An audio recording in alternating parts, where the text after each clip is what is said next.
بچوں، کیسے ہیں آپ؟ اچھا، کل ہم نے موسیٰ کے بارے میں سوال جواب سیکھے تھے، تو آج ہم دیکھیں گے کہ جب خداوند نے موسیٰ کو فرعون کے محل میں بھیجا تو فرعون کا دل سخت ہوتا گیا۔ جیسے جیسے موسیٰ فرعون کے ساتھ ہم کلام ہوتا تھا، اسے اسرائیلیوں کو جانے کے لیے کہتا تھا، تو وہ اس کا دل سخت ہو جاتا اور وہ ان کو نہیں جانے دیتا تھا۔ تو پھر خداوند نے موسیٰ کو فرعون کو دکھانے کے لیے کہ میں جو ہوں سو ہوں، میں خداوند ہوں، میں سب کچھ کر سکتا ہوں، تو اس نے مصریوں پہ جو آفتیں بھیجی وہ 9 آفتیں تھی۔ ہے بائبل میں لکھی 9 آفتیں ہیں، لیکن 10ویں آفت جو بھیجی تھی وہ نہایت ہی دل کو ہلا دینے والی آفت تھی۔ تو آئے میرے ساتھ ان آفتوں کو اپنی ڈائری میں آپ نوٹ کیجئے اور لکھ لیجئے۔ پہلی آفت جو تھی وہ پانی کا خون بن جانا،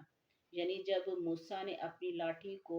دریا پہ مارا تو وہ پانی خون بن گیا، اور نہ صرف دریا کا پانی بلکہ گھروں میں جو بھرا ہوا پانی تھا، ہر چیز جو تھی وہ پانی جو وہ تھا وہ خون بن گیا۔ ان کے پینے کا پانی، ان کے استعمال کا پانی، ان کے نہانے دھونے کا پانی، سب جو تھا وہ خون بن گیا۔ اور جو دوسری آفت تھی وہ مینڈکوں کا آنا، یعنی ان کی ہر جگہ پہ مینڈک ہی مینڈک تھے، ان کے کھانے کی چیزوں پہ، ان کے آرام گاہ پہ، ان کے برتنوں میں، ان کے ہر چیز میں مینڈک ہی مینڈک تھے۔ اور جو تیسری آفت تھی وہ انسانوں اور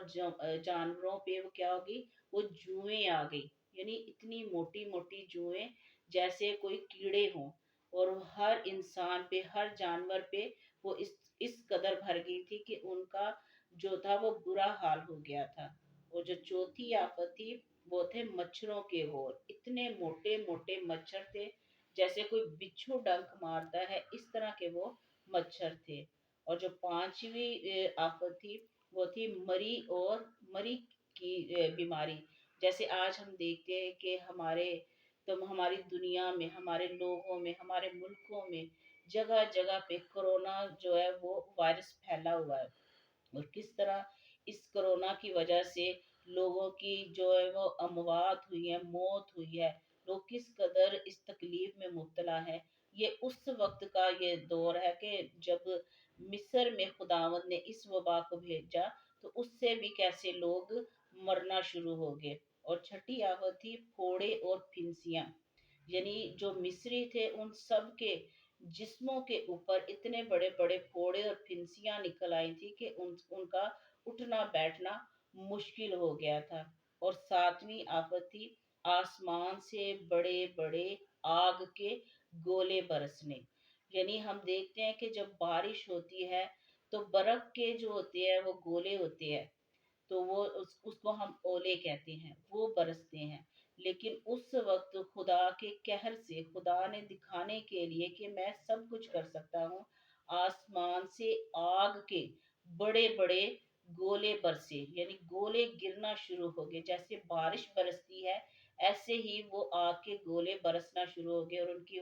کھڑی فصلیں جو ہے وہ تباہ ہو گئی، ان کے جانور مرنا شروع ہو گئے، جو گھروں سے باہر لوگ تھے وہ جل کے مر گئے۔ اور اسی طرح خداوند نے 8ویں آفت جو بھیجی وہ ٹڈیوں کی آفت تھی، یعنی جو آگ کے گولوں سے فصل بچ گئی تھی وہ ٹڈیوں نے تباہ کر دی، ٹڈیوں نے کھا لی، ان کے گھروں میں، ان کے کھانے کی چیزوں میں، ان کی ہر چیز میں اس قدر ٹڈیاں بھر گئیں کہ ان کا